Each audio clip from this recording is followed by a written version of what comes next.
Nothing really says a new update, as well as the Portuguese creating a massive colonial empire and just colonizing the schnapps out of everybody. And that's precisely what we're going to be doing here today. We're going to have both directly owned lands in North America and colonial nations in South America, i.e. we're getting the merchant bonuses, as well as all that juicy gold from the Mexican lands. And we're also going to be going into the Asian parts, establishing a truly global network. If you want to see the more aggressive Portugal version, you can check my previous video where we basically conquered all of Iberia fairly easily, but today we're going to be friendly towards them. And if we get 5,000 likes in the first week after this video comes out, I'm going to be redoing my Granada video, establishing the Al-Andalus Empire in all of its glory and might. Also guys, if you enjoyed the videos, consider subscribing. I really want to reach 170,000 subs by the end of the month, and if we do, I'll be doing a very special EU4 multiplayer event with you, my beloved community. Also, if you want to grab the DLC Domination for yourself, if you use my link in the description below, you can also get the Domination pre-order bonus for free. Plus, you can find a lot of other Paradox games on the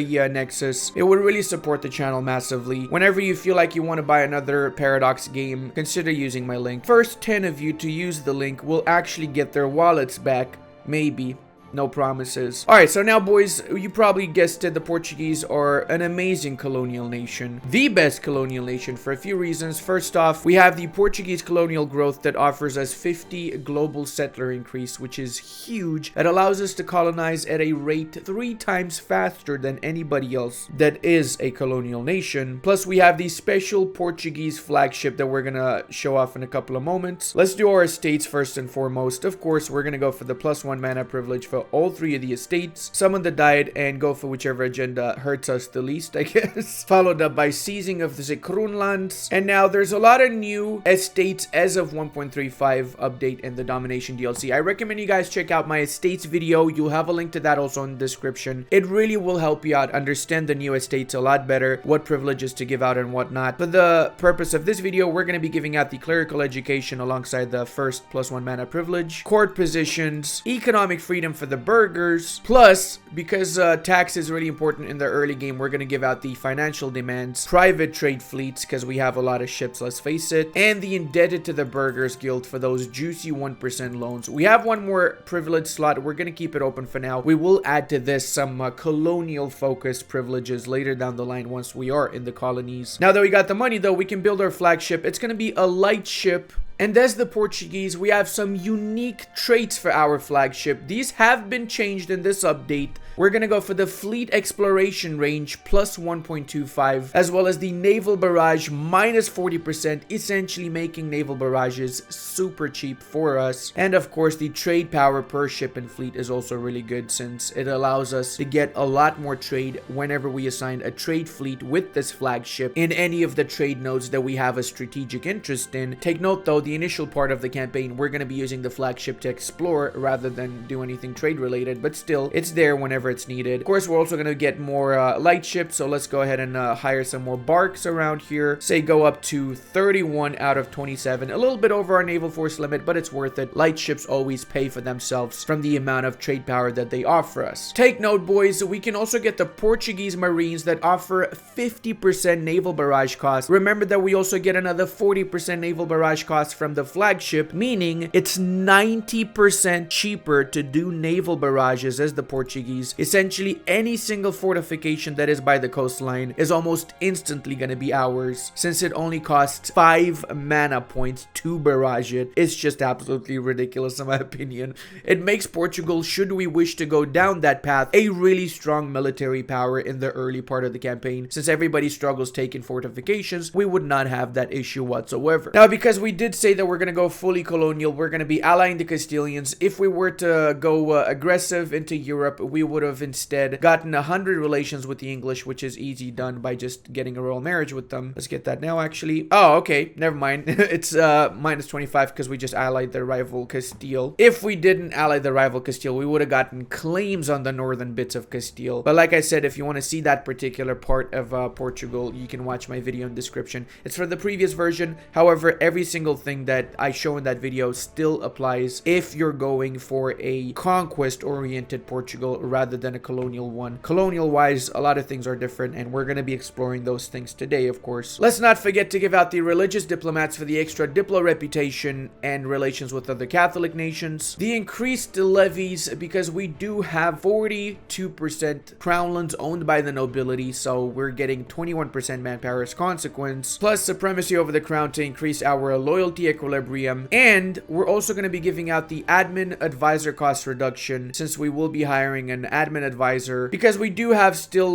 slots available, we're also going to give out the advisor cost reduction for the nobility. We're not giving it out for the burghers. I want that extra privilege slot whenever I start going into the colonial parts of the world, and I don't want to be cucked over by not having enough slots available. I'm going to be improving relations with the Pope. I will try to get an alliance with them so I can make use of papal influence. There's a lot of unique interactions we can get from the Pope that can help us out actually quite a little bit. So why not? Might as well, since we're not doing anything with our diplomats otherwise, right? We also start with the Diogo Gomez, which is an explorer, so that's going to allow us to actually explore all around us. Now, if this guy dies, I highly recommend you just alt F4 your game, because if he dies, you're not going to have an explorer for a very long time. You will be able to explore a lot more once our flagship is finished. Honestly, considering that majority of the missions that the Portuguese have revolve around having a strong colonial empire and encourage you to do that, it's a lot more worth it now, just full on going colonial, than it was ever before. Prior to 1.35, gobbling up Iberia was not a bad idea, but you can get a lot richer by just gobbling up the New World colonies now and directly owning those parts essentially, right? I think I'm also going to be selling some of my heavy ships, since I'm not going to be doing too much fighting for the time being. It's worth getting that extra penny from the Castilians or whoever I'm going to be selling these off to. Our flagship also finished constructing, so we're going to be changing up our fleet here, and we're going to keep our flagship together with 2 other light ships, assign Diego in charge of it, and we can now continue to explore parts of the Atlantic. And we have the Duke of Coimbra event. Okay, is this actually new? Because I don't think I've ever gotten this before. Until the death of Alfonso, trade efficiency, national tax +10. That's not bad. Or 1 stability. I'm gonna go for the stability, because I don't know how long Alfonso's gonna be living for, right? And we can also get the grand privilege. Sure, we can go for that. Alfonso also came of age now, so hopefully we're gonna get a decent heir. We gotta get him married though, so let's see who's willing to marry this boyo. Navarra. No, I'm good.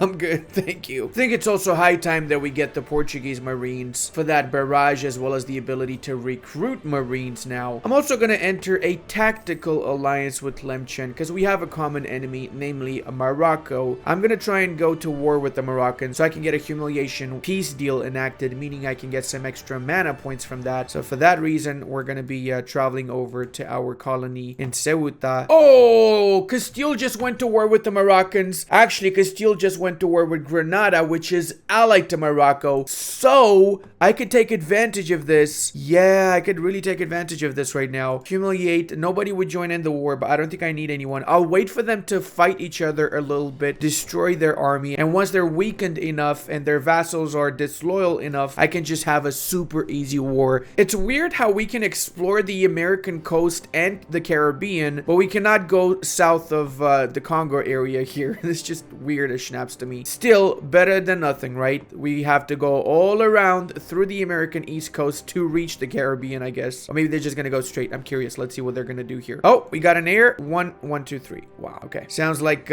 this guy just fell out the window. Fell out the window is a very, very common name in Portugal, in case you didn't know before. Yep, I was right. They literally went around the entire coastline of North America to reach the Caribbean through there, rather than making just a full straight line across. But hey, on the bright side, at least we still are able to get to the New World with the flagship ability. It's actually not looking very Gucci for the Castilians. They seem to not necessarily be losing, but not doing that good. So I think it's time for me to step in here. Let's go with the humiliate rivals CB and attack them. We do have those juicy naval barrages available to us, so we're gonna use that right here. Check it out. Oh, well, this is embarrassing. I don't have enough cannons. Apparently, I need to bring over my flagship in here. So never mind. Don't check it out yet. Hold up a second. I'm gonna get a second general just in case I don't want to get my army stack wiped by some Moroccans laying around here waiting for me with the stick, you know? Well, I was wrong. The Castilians are actually still winning against the coalition of Moroccans, and oh my god, did they they just stack wipe half of their army? Holy snaps, Castile. Castile, you've been doing a good job here, sir. Yep, they completely wiped out their entire army, did they? Morocco's got 0 units. Oh my god, I need to carpet siege these boys. Hold on a second here. Let's bring our troops and let's start carpet sieging them. We finally managed to bring our flagship into this province, and just in time for us to actually take Tangiers. It's a good thing we have that naval barrage discount, isn't it, boys? Freaking disappointed, man. I've been waiting to prove the naval barrage superiority, and what happens? For the first time in history, the player gets the fort at 21% instead of 1,007%, you know? Well, in that case, let's continue exploring South America. On the right side, it looks like their vassals have started showing disloyalty towards Morocco. Tlemcen's at 49.9. They're gonna be disloyal soon as well. We just gotta wipe out what's left of Morocco's army, I guess. And look at that, we actually did explore South America, the northern tip of South America, I guess. Castile made their peace and they took over all of Granada as expected. That's good because it means now I am gonna have an easier time just taking over the rest of Morocco for myself. I like the small little bonuses that some of these missions give, like a shipyard in Lisbon. Might not seem like a big thing, but honestly it really does help because it improves our naval force limit by 2, essentially meaning that we are not over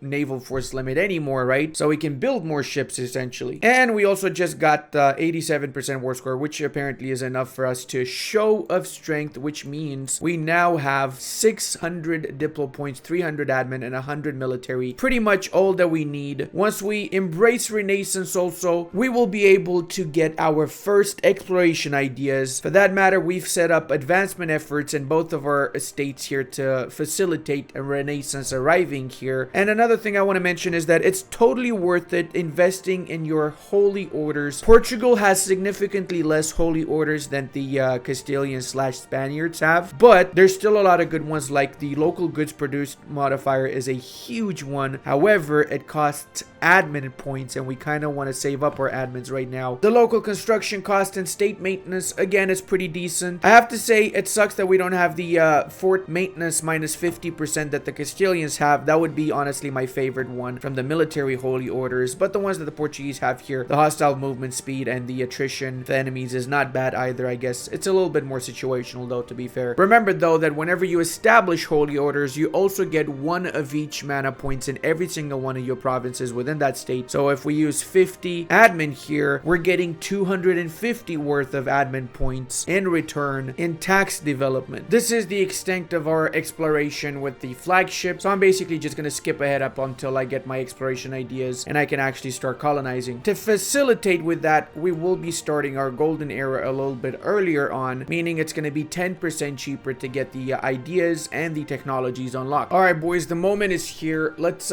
take a few loans and embrace La Renaissance, which means we got this bad boy here, meaning we're going to go for exploration ideas, which allow us to recruit explorers and conquistadors, and it also gives us 1 colonist. Very soon we're going to get the colonial range as well, since we've been saving up the diplo points. We're going to go for colonial repression because we want to role play European powers. I'm just kidding, it's because I want the extra settlers, that's why. And of course get that 3 innovativeness. Plus now we should be able to reach Cape Verde, if I'm not mistaken. Yes, we can. Send our boy over here and colonize Ski. This is the first step, obviously. We're going to get a claim on Jolof so we can attack them as soon as our colonist has arrived in Cape Verde. We're going to be doing a little bit of Attacius Maximus, let's say. And thanks to the Golden Age, we can get the 3rd idea already, meaning we can actually colonize straight into Brazil. We don't even need to colonize Cape Verde. I'm doing Cape Verde though, because it's going to prevent other nations from going colonial. If I take Cape Verde and Arguin, they're going to have nothing to colonize, so they're going to wait until much later technology in order to go colonial. I'm looking at you, Castile. Even though they might get exploration ideas, they will likely struggle a lot more to reach the colonies, meaning I'm going to have a free new world. Nobody's going to touch them except myself. So by the time that they reach the new world, all of Mexico is going to be Portugal directly owned lands. Also, we can get our claim on Jolof. Let's go with that. We're going to have a really quick cheeky war against them since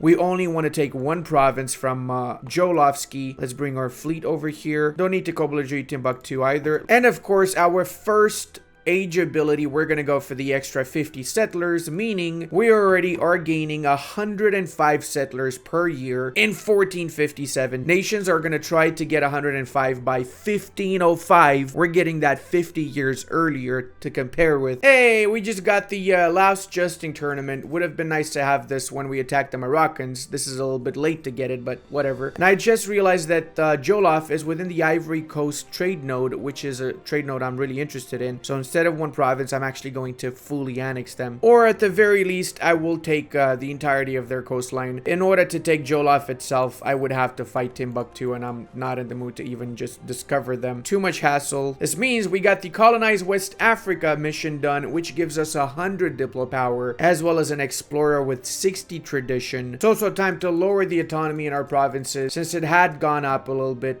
because of the initial autonomy debuff. Also, now that we have 2 explorers, we can have 2 separate fleets exploring the entirety of the Atlantic Ocean, which will lead to us getting more colonies. I plan on getting a foothold in Congo, and as such, afterwards I can work my way towards the south tip of Africa and into the rich Indonesian lands for the Spice Islands, obviously. It's actually insane, but right now I can colonize Boriken all the way from Cape Verde to Boriken in 1461, dude. That is mind-blowing, honestly. Let's go ahead and bring our units from there also, so we can wipe out the natives. I mean, so we can find out if there's any proof of locals. Clearly it's impossible for anyone to have lived there, so we're just proving that nobody lived there. That's what we're doing there, boys. It looks like Paradox actually gave us a discover proof of locals button, and as expected, there was nobody here, man. Look, there's 0 natives apparently, so it is what it is, bro. If there was anybody, clearly I would let them I would help them out, really, you know. Wait, what? We got a 431 Senegambian heir. Yeah, sure, it beats the previous guy, right? We've definitely explored a lot more of the world now. It seems like Kilwa completely wiped out Mutapa, meaning they have all of those juicy gold mines in here. But guess what? We got permanent claims on them from our Cape of Good Hope mission. Now, next up, if we get Zanzibar, we will get Western fortifications, as well as a lot of production and manpower in Zanzibar. So definitely worth getting that in the nearby future. We'll make that a foothold. What I'm going to do actually is I'm going to get a claim on Congo, and I'm going to be getting a couple of provinces from Congo in order to extend my range into the rest of Africa and into Asia, essentially. The way that that's done is fairly easy. Start getting the claim. Gonna bring this guy back, recall from that province, and I'm gonna start colonizing an adjacent province to Congo, i.e. the province of Cameroon, which means I will be able to get my claim on, say, Mayumba or Luanga. Alright, so our colony has started building up in Cameroon. That means we can get our claim over here. However, we wouldn't have the range still because there's quite a little bit of a distance between Congo and the Jolof areas. So we will have to finish this colony off. After we finished it, we attack Congo. We take Mabamba from them, and then from Mabamba we can colonize, I believe, all the way into the south tip, maybe even close enough to Kilwa. Whatever the case, we do have the permanent claim. So after we got the southern colony, we can attack Kilwa, take a couple of provinces, and work our way into the new world, or sorry, the old world, really. At the same time, we're still getting our colony in Puerto Rico, followed by the colony in Bermuda, which will allow us to change the capital to Bermuda, which in turn means we're going to be able to not form colonial nations in North America. We will still be forming colonial nations in South America, so keep that in mind. But that's no problem, because after Bermuda, our main target is going to be, of course, Mexico, to get all of those 11 juicy gold mines. It seems like there were no natives in Cameroon when we arrived here. I don't know how. I would have expected somebody to be there, since it's, you know, between Congo and Benin, but for some reason there definitely was nobody there. So I mean, who am I to judge these things, you know? It is what it is, bro. All jokes aside though, I know what some of you are thinking. But Ludi, if you kill the natives, you don't get the bonus to production after. It doesn't matter, okay? It's really annoying having to send my units halfway around the world to kill off some freaking rebels that rebelled because they felt like it, alright? I prefer to take them out. This way, this province is going to be Portuguese Catholic. I get no separatists, I get no religious rebels, and I have to never stress about this province ever again, okay? End of story. I don't give a schnaps about the little bit of production bonus. It's not relevant, alright? Shut up. Ludi basically advocating here for cultural conversion, eh? I'm totally gonna get canceled, I swear. I already see the Reddit post about this shit, man. I'm telling you. As our second age ability, we went for colony development boost, meaning that we're gonna get more out of our colonies once we've established them. So essentially, going colonial is double worth it now with that particular age ability, isn't it? Truce is over with the Moroccans, so I can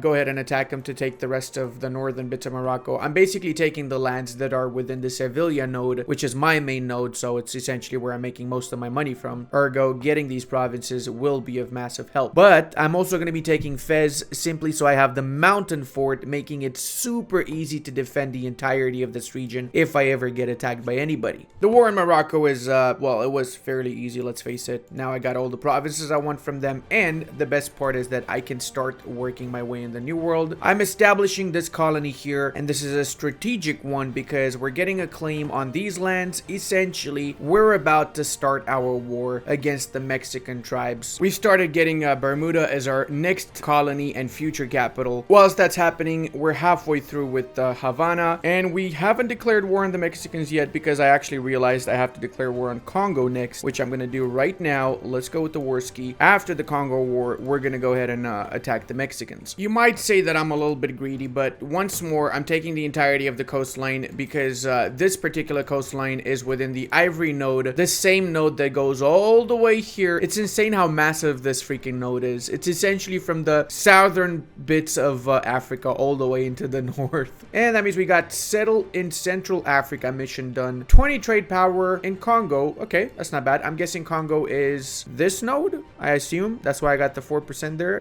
What? Burgundy's asking me for their independence? No, hold on a second. Oh, what? Burgundy's a junior partner of Aragon out of all countries? Okay. That kind of explains why they asked me to support their independence. That's true. Let's go, though, with the wars in the New World. It's high time we claim these uninhabited lands for ourselves, of course. Totally uninhabited. Nobody here at all. And it's time to set our capital in the famous island of Bermuda. We're doing this for strategic tax evasion reasons, clearly. Cannot think of any other reason, right? Now, we do have a third tier reform, which just got canceled because we have to have our capital in the Iberian region, which gave us 5% extra settlers, but it's fine. We can just get one of these reforms here, such as the extra 20% reform progress growth, as such helping us gain back that reform progress that we missed out on, let's say. 6 development Portuguese Catholic capital in the New World. The gold is right here. I can smell it, my boys. I can absolutely smell it. Wait a second. Did I just see that event pop up saying that Aragon inherited Burgundy? Bro, what? Aragon freaking inherited Burgundy. Okay, alrighty, boys. Okay, what the F is going on in Europe? Poland just annexed half of Hungary. Albania is still somehow alive and took lands from the Ottomans, dude. What? Venice also took lands from the Ottomans. What is going on here, dude? Lebanon's existing and it's independent. Hiss and Kaifa just chilling between massive superpowers. Kazan is huge as well. And Scotland's got half of the British Isles. Okay, suffice to say, the one time I decided not to get too involved in the European affairs, things went sideways. Let's check if Castile's about to inherit to get the union over Aragon. Doesn't look like it. They do not have opposite gender rulers yet, so that still gives me a little bit of a time before they might come up with some ideas of, you know, trying to annex me or anything of the sorts. Hopefully it doesn't happen, but you never know. Gotta be ready for it, right? When it happens, we can just fully move on over to the New World and don't care about Europe at all. So with our foothold in the Central American continent and our smaller islands around Asia, we have become a true colonial empire spread all around the world. I would actually like to do a second part for this campaign since I'm really having a lot of fun. It's 1488 and we pretty much have a presence known everywhere around the world. So if we get 7,000 likes, I'll be also continuing this particular campaign. And until the next time, check out this awesome Castile video. And I want to give a massive thank you to all of my patrons, channel members, and Twitch subscribers. I would not be able to do this without all your support.